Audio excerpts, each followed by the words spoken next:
Yeah, that was weird. I don't know what happened. I'm back. Maybe somebody was trying to log on or something like that, and it kicked me off. I'm not sure.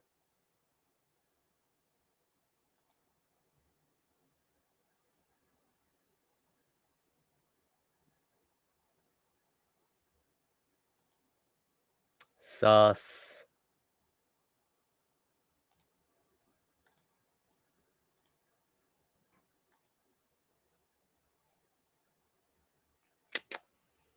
Where? But nah, my PC didn't crash. It's still working. It's still here.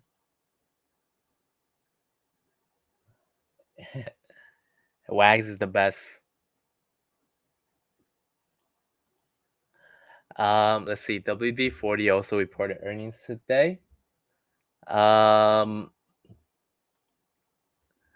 Earnings per share is 61 cents as opposed to $1.23 estimates. Sales is 115 as opposed to 117. 57% decrease compared to last year and 3% increase in sales compared to last year. So this is interesting to kind of see that a lot of company are like missing their estimates and starting to miss their numbers. So this could that could mean that there's this overall slowdown in the stock market. Kind of sus there, man.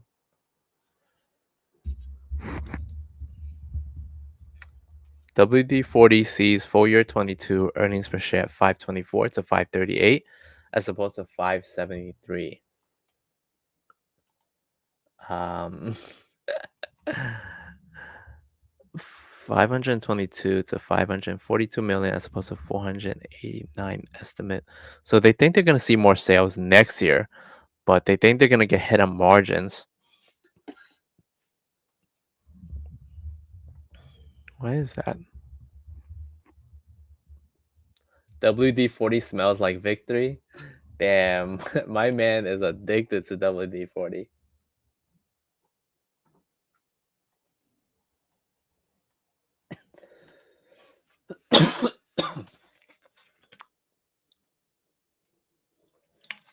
You think so? Netflix, we went through Netflix a little bit earlier before on the stream. It had a decent earning, but as we're all very hyped about it, excited for it. We wanted to see the stock split on Netflix, but we didn't get the stock split. They didn't give us what we want. Um, After digesting through the earnings, we're seeing an overall decline in the company, in the growth and things like that. So, the quarters are getting weaker and weaker and whatnot. So, not too crazy bullish um, on it.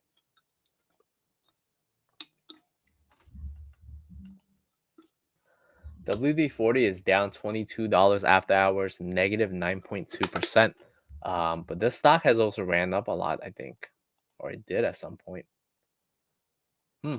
Almost coming back to pre-COVID price around 197. I remember this was like $300. Pretty crazy there. Oh, is the sound not working that well? Things are all glitchy, man.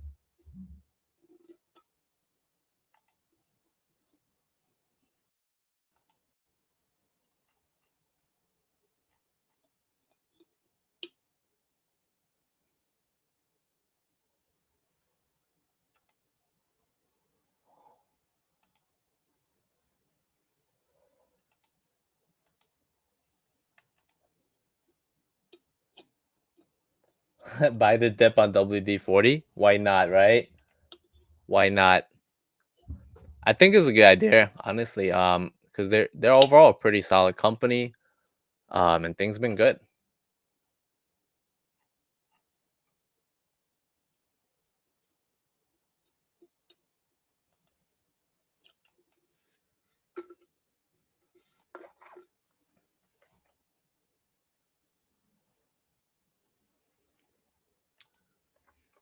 Let's check out some earnings from this morning.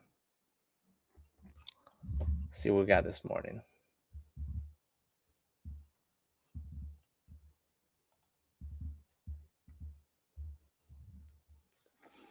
So this morning we had some earnings as well from J&J. Some of you guys are in this play. It was a good day to kind of close it around 164, 165. I do think they can go further with the with the good momentum to the upside, but sometimes you got to take profit when you could, you know.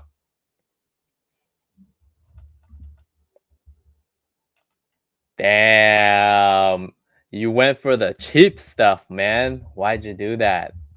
The only time I ever got liquid wrench was when it was like given to me for free by coupon. J looked nice. I hope you guys are able to close that trade in the green, especially if you're in calls and options and stuff like that. Earnings per share was $2.60 as opposed to 2.36. Sales is 23.34 as opposed to 23.74. A little bit miss on the sales side compared to last year. It was 18% increase in sales and 18% increase in earnings per share and 10% increase in sales. Last year, stock was trading at 145, so it's at a reasonable price right now. Pre-COVID level was putting this at 155, so it's actually pretty cheap compared to pre-COVID levels. The other thing is that Johnson & Johnson also increased their 2021 guidance as well, so that's a pretty good thing in that sense. When they're increasing like their guidance. EPS guidance from $9, which they think they were gonna make about 960 to 970, and they increased it to 977 to 982 as opposed to 966 estimate. So they know for sure they're gonna beat the guidance for next year somehow. And then in sales, they originally thought they were going to make about 93.8 billion to 94.6 billion. Now they're saying they're going to make at least 94.1 to 94.6 as opposed to 94.3 billion. So that's pretty bullish there in that sense. So overall, that was a good earning. J&J stock. Let's take a look at it real quick. So typically, if J&J has a pretty decent earning and good guidance, they tend to start a slow reversal to the upside. So as you can see, we're worst case, I was expecting them to come back down here, but it looks like they're setting up that reversal a little bit. We could be potentially seeing a slow cup and handle, or like a slow inverse head and shoulder as well, possibly.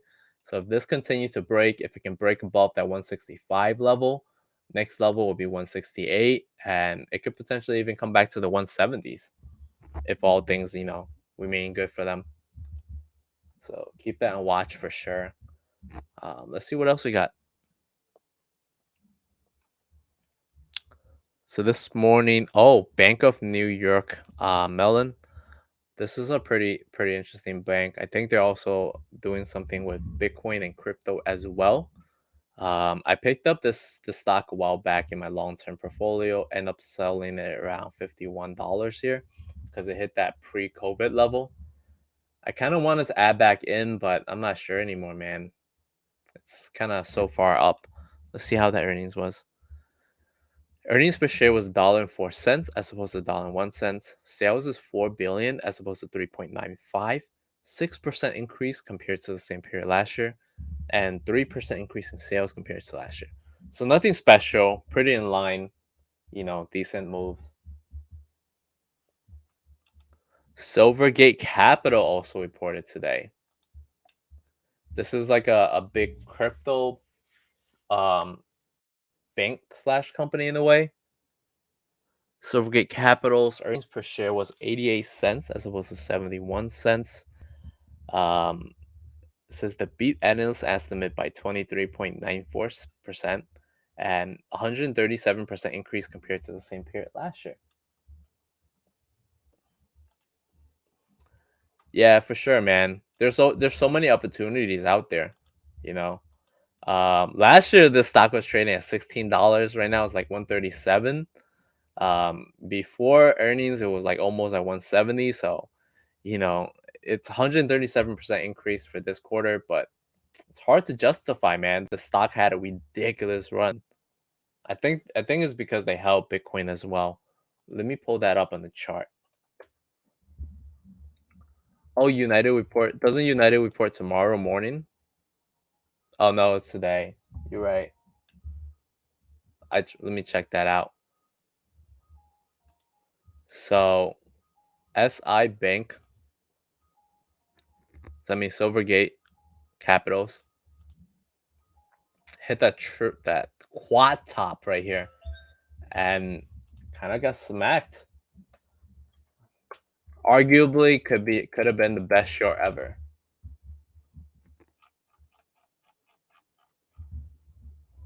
Oh, I don't see it. I don't see United Airline.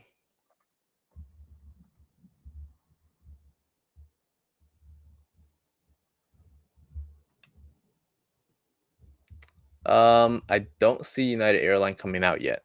We'll wait. See what else reported this morning.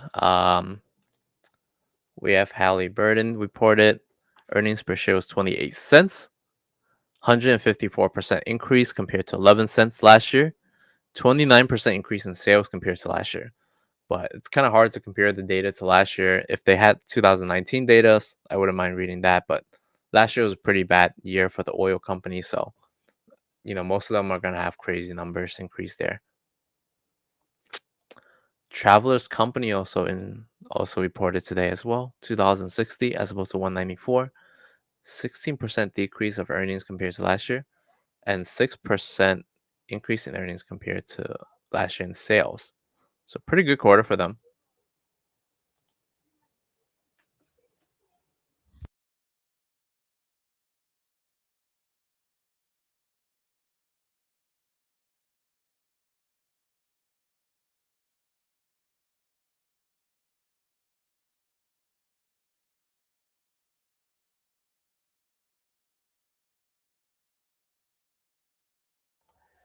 It's over for Netflix, TV said.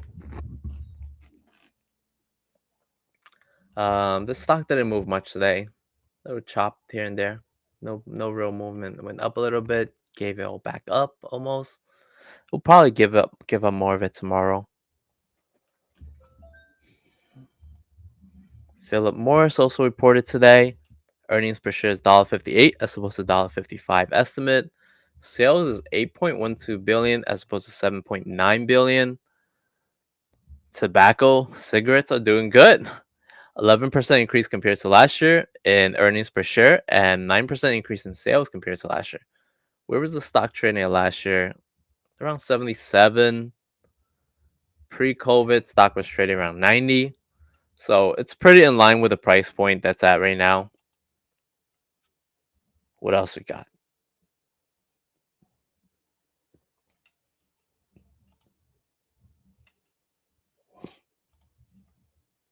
P&G, Procter and Gamble also reported this morning. Probably one of the biggest companies in the world, right? Procter and Gamble earnings per share is $1.61 in the consumer staple sector. Um, beat estimate of $1.59. Sales is 20.3 billion as opposed to 19.84. That's pretty good for a consumer staple sector there. Earnings per share was 1%, 1.2% decrease compared to last year. That means, they lost a little bit in terms of margins and stuff. And sales is 5% increase compared to last year. So they sold a little bit more stuff compared to last year, which is pretty reasonable.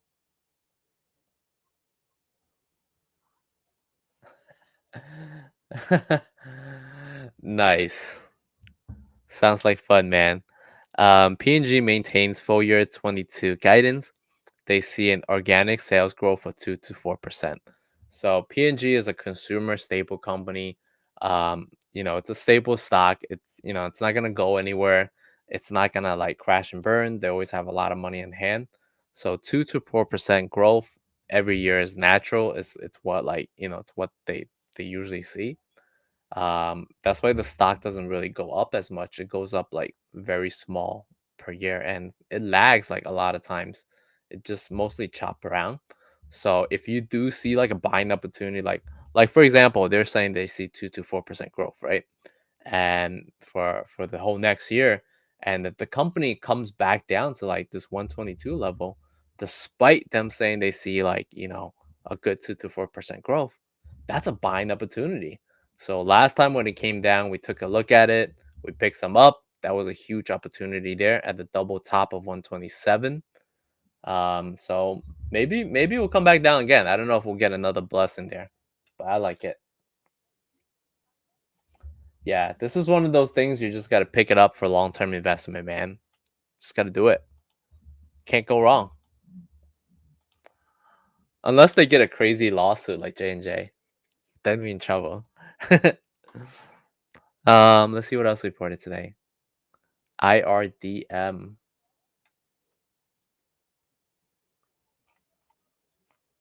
Wasn't this a big hype stock a while back? Irdm earnings per share is negative 2 cents. Sales is 162 mil as opposed to 153 mil. So that's a beat there. 33% increase compared to last year. 7% increase in sales compared to last year. So not too crazy. Last year company was trading around $30. Right now it's at 41. So it's about 30% increase in stock price, right? But sales didn't really meet that, even though EPS did.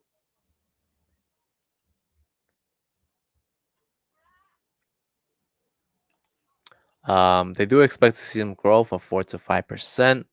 So nothing too crazy, no real opportunities there. What is this? Railroad company.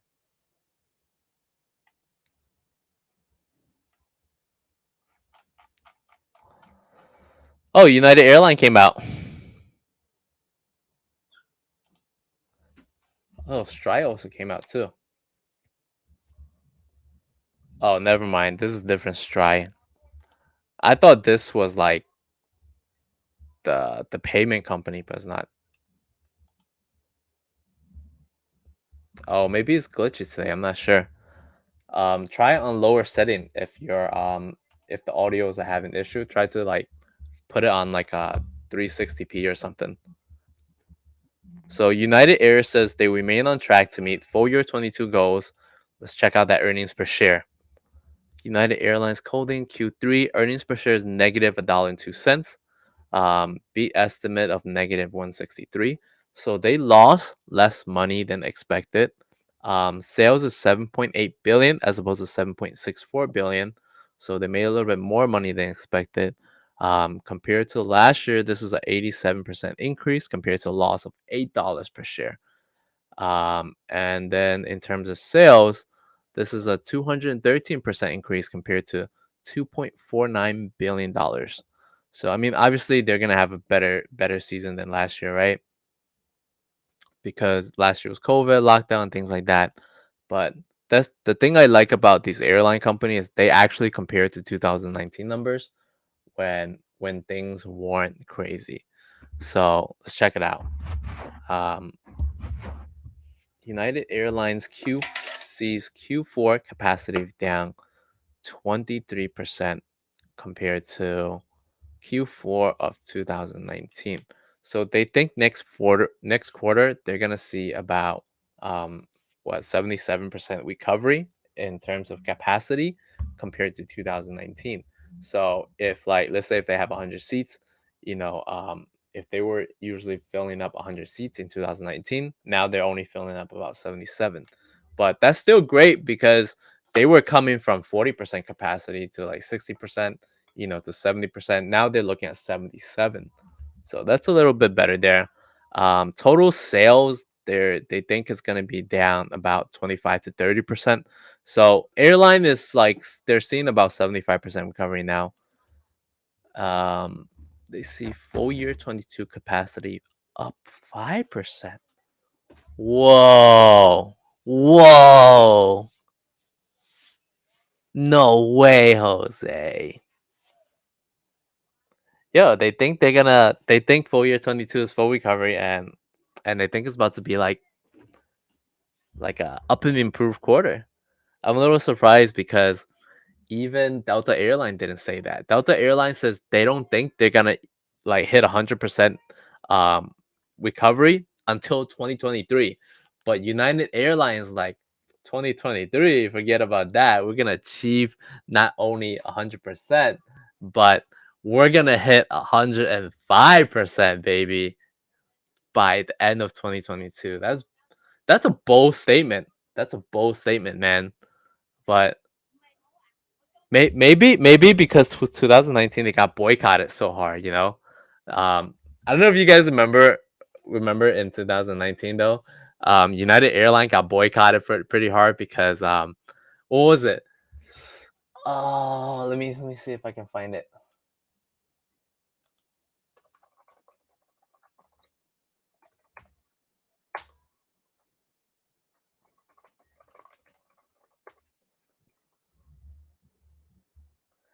Oh yeah, there was like a doctor, right?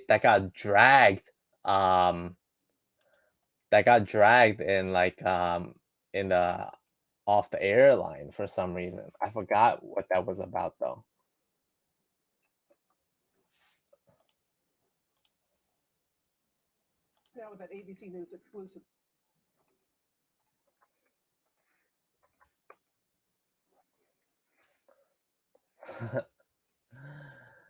So maybe that's why. Maybe they think they can beat their 2019 numbers because they had a pretty bad year in 2019. They had to do a lot of damage control. But yeah, you're right. United Airline is definitely not the best one. I'm a big fan of like American Airline and Delta. American is was probably like the American airline is probably like one of the better airlines. I would probably say like probably my top three, like probably first of the top three, and then second is probably like Delta. I haven't really fly Southwest because we don't really have Southwest in or I mean we do have access to Southwest, but it's hard to access in New York. If I want to fly Southwest, I would have to go to New York, and that's such like it's such a hassle. Even though Southwest is cheaper and they have like the whole credit card situation, all that stuff.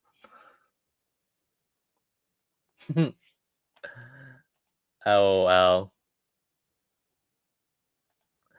Bitcoin ETF is the way.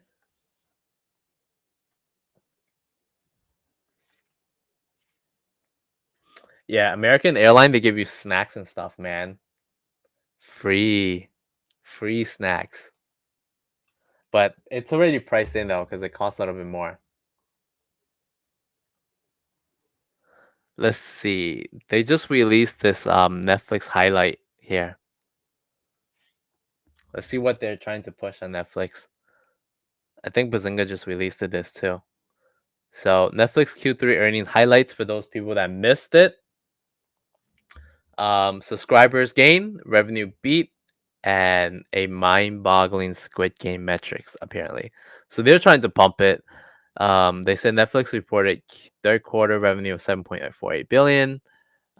Company reported $3.19 per share, which beat the street of 256. Revenue was up 16% year over year. Company added 4.4 million net growth.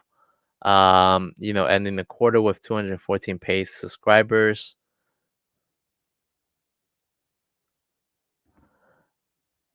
After lighter than normal content slate in Q1, Q3, kind of what they said in the report.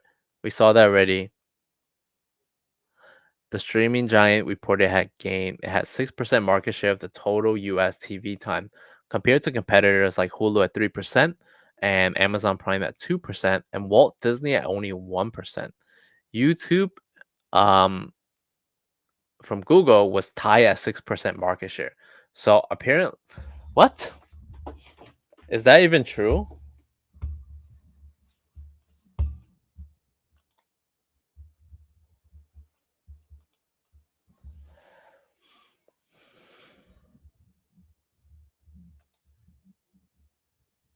What do you think about SPY price action already gapped up for several days? Oh, that's a great question, man. That's a great question right there. Let's check that out.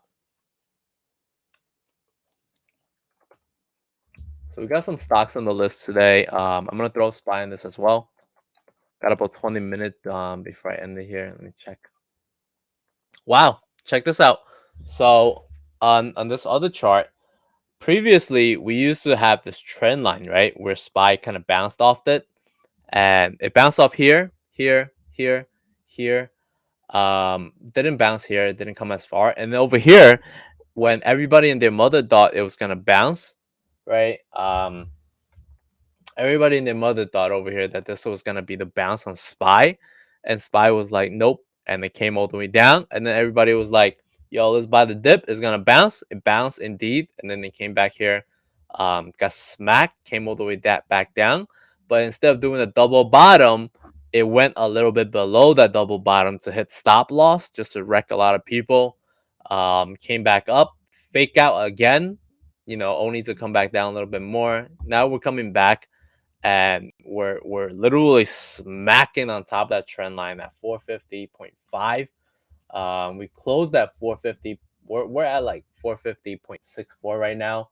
So it looks like we're pretty strong, but unless we gap over, like, unless tomorrow morning I wake up and Spy is at like 451, I think we could be up for a rude weakening here. Um, I think we could see some chop. I think we can see some pullback. Let me see. We could possibly see some pullback to like 442, 443 ish, or maybe even 445 at least, because we just had such a monster run the last few days. It's bound to take a breather. It's bound to cool down a little bit. Like, it's only normal, because, like, but a lot of times people tend to get so bullish and they get so much FOMO from sitting out and missing that train, that this is where people start buying. But this is probably where you want to start taking profit. You want to start locking in some profit, sit back in cash. I'm not necessarily saying to go all in put position. I'm saying, like, sit back, take some profit, lock in some gains, and sit in cash, man. Cash is also a great position, sometimes, because this is not a line that we can kind of, like, ignore. This is a line that, like, worked pretty well. This trend line has worked pretty well for the, like, last few times. I don't think we're just gonna go through it pretty easily. We would need a huge gap over to like, to really be like, screw that trend line. So that's what I think. I could be wrong. We'll see. We'll find out. Time will tell. But that's a good question, man.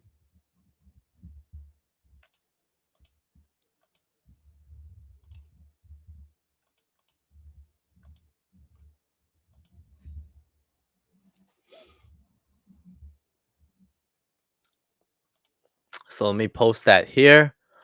Um, Spy had a great couple of days.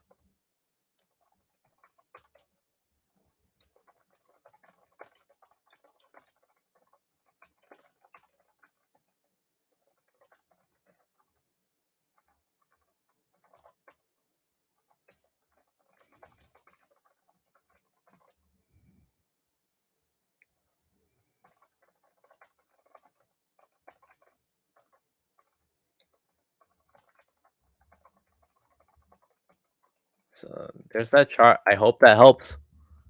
Let's check out some of the other stocks that you guys wanted me to take a look at. Ooh, picked up some puts. Ballsy. Ballsy. Indeed. Indeed. That's the way.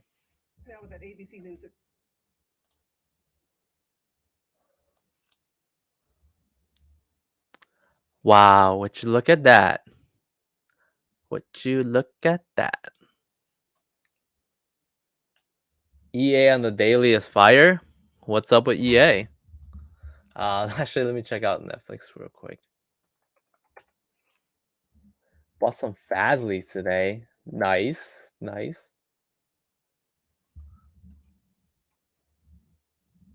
Oh, I got some notes from a while back.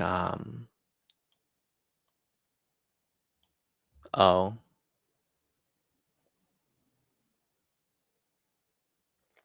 epic fail.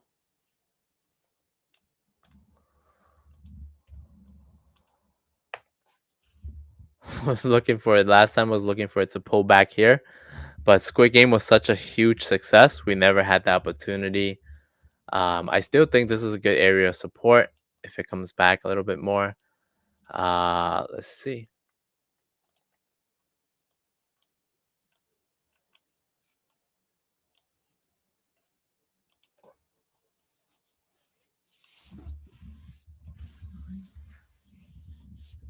Could be a possible head and shoulder here.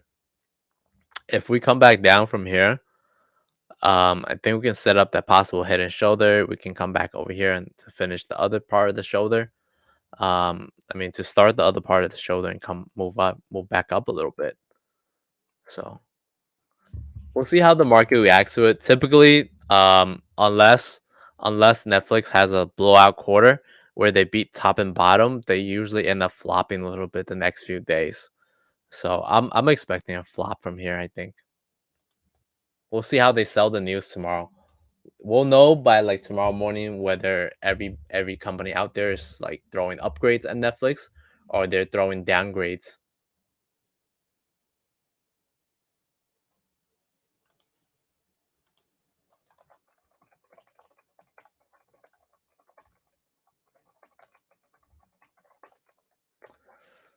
So we'll see how they sell that story. AVIR is another stock that you guys wanted to check out. Let me see. Ooh, what the hell happened to this? Got beat down today. No floor below.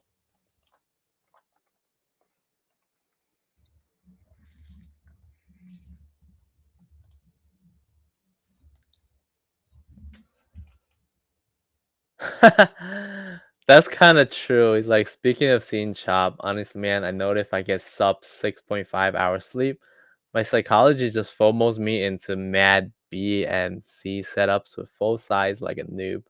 Shake my head. Now I take day off if I sleep whack. That's good, man. That's good. Keep that up.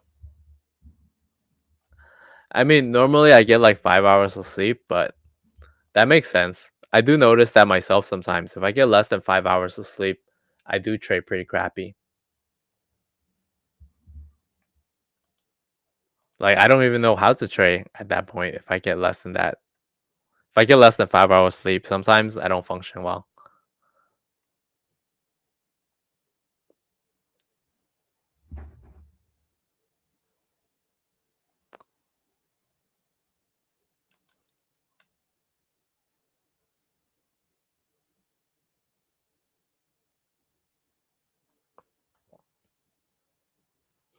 Oh, so it says their AT527 um, results didn't have it meeting its primary endpoint for reduction when compared to a placebo. Ooh, these negative results mean that the LT Pharmaceuticals has to rework other clinical trials for AT527. That includes his phase 3 Morning Sky trial. Ooh, looks a little scary there, man. The news on that is not good. It's not good at all.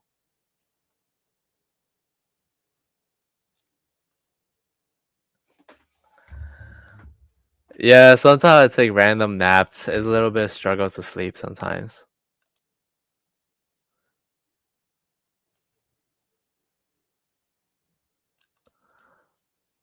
I mean, I could see a technical bounce if it like holds that $11 level. We could, eventually come back to test the $18 range at some point. But I didn't like the news there. The news was pretty bearish, and sometimes these pharmaceutical stocks, um, if they don't like, if they most of the time it's all in like one shot, right? So if they don't like succeed with that one shot, that's it. That's the end for the company. They got nothing left. So I would say there's some support at 1097 and resistance around 19.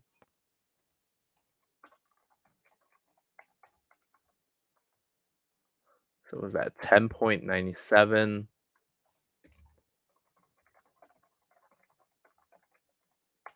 So it's that. I hope that helps, man. And then if you guys need the link to that, here's the spreadsheet. I moved over to a different spreadsheet. This is a little bit reduced. It only has the month of October I'm gonna do this moving forward, so this way, it's not gonna like have too much trash in there.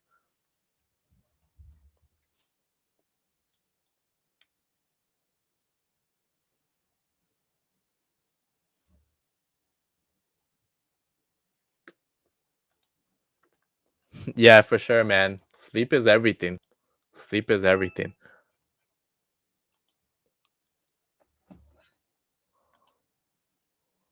Whoa, whoa, whoa! Why isn't this stock moving? What is this stock?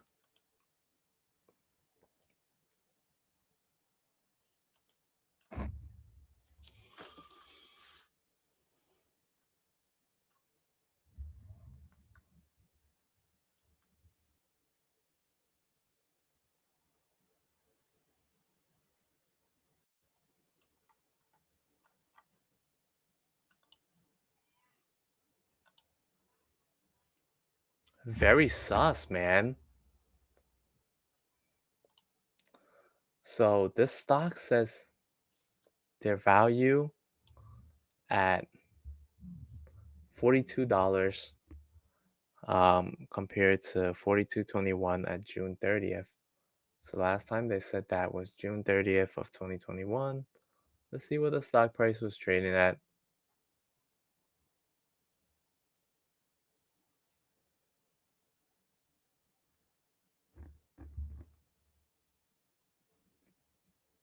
It came back up a little bit, and then still went down 35s.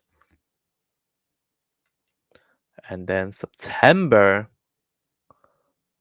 of 2020,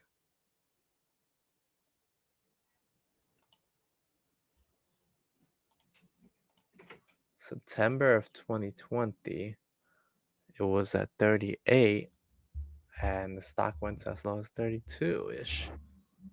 So it's like $6. So if it's like value of 42 minus 6 is like 36. So it seems like they're being discounted per $6. I have to look more into this company, see what they do. But that's pretty interesting that the stock price is trading below the book value. Very rarely. So, but it looks like they're discounted like $6. So if it was like 42, 36 would probably be like the discounted price.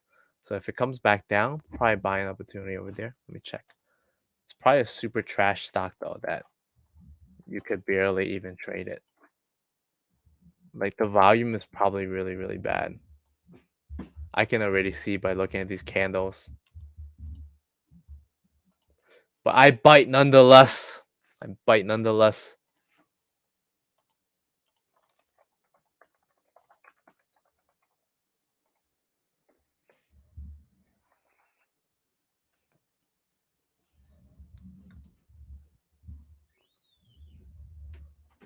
Yeah, that was an epic fail, Professor Glass.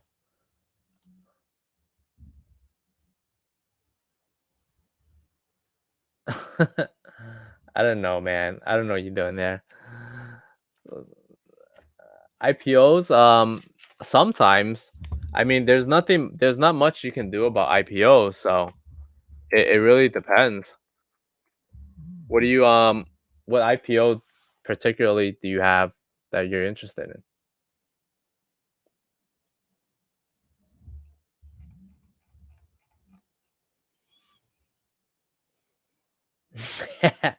Coco 100%.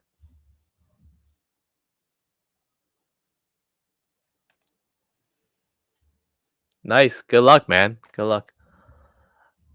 Yeah, you're right. EA on the 4-hour chart looks very good. We called it that a long time back here, had a huge move. Anybody that was holding at this point and didn't sell, I don't know what you guys are smoking.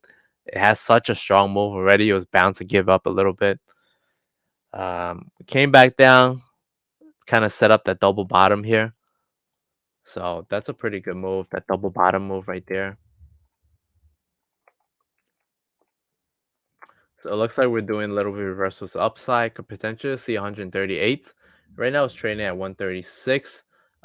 This line over here is actually 139. So probably like 138 and change to 139 that it could potentially touch if this double bottom setup continues. But then again, market is starting to get a little bit sus, right? So don't don't don't take such a big entry. Be careful on your entries and stuff.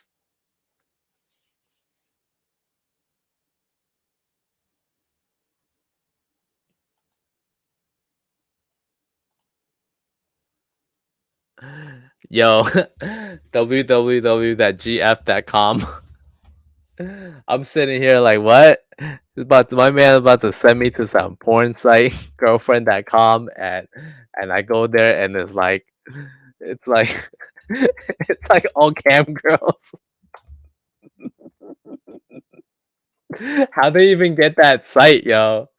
How they even get that site? I swear, if you send me that link any other time and you didn't tell me saying that it was like global foundries, I would be sus, hella sus.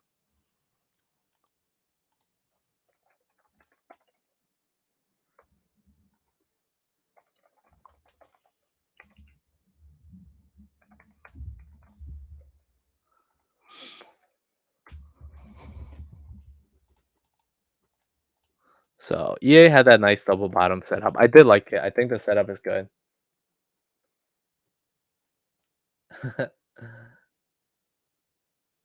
This market is shadier than a lawyer.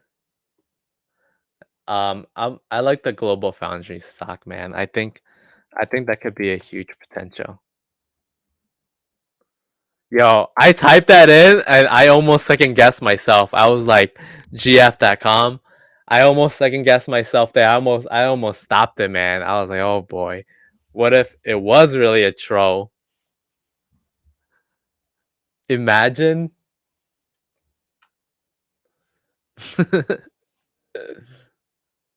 Is RedTube really an IPO? Nah. Chill.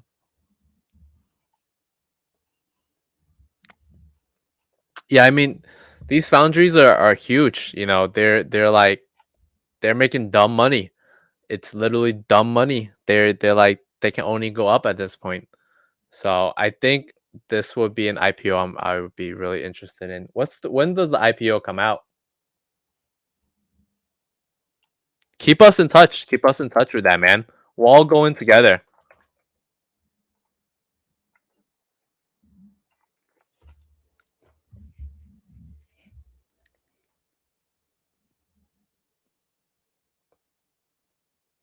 1027. So we got some time. If it comes out on 1027, if it comes out on 1027, start looking at your account on this Friday because you might start getting an offering from your brokers and stuff. So I know for E-Trade they usually send me an opportunity like a few days before, usually 3 days. So if you guys on E-Trade, if you guys are on Fidelity, you probably get the offers on these bigger stocks. If you're small enough, the stock might pop up on Robinhood and Weibo as well. But a lot of times Weibo usually have pretty trash stocks.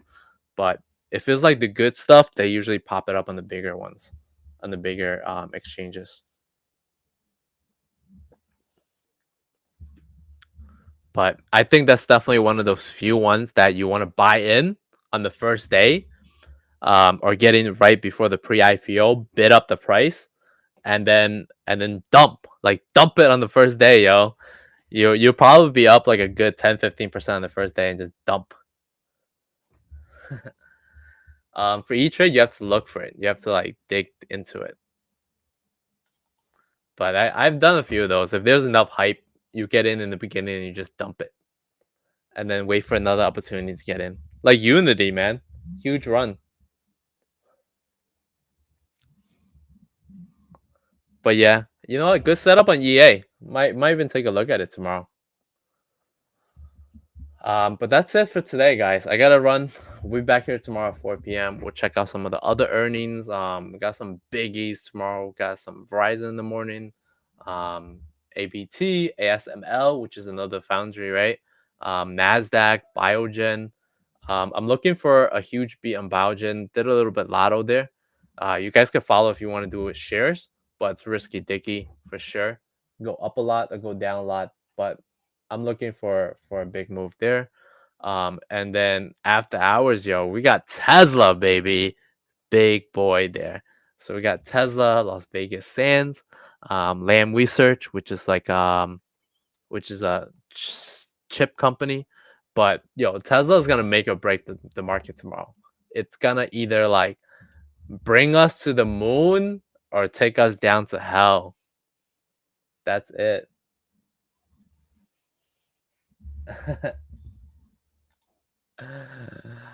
What, man? Nah, man. My heart only belongs to one woman.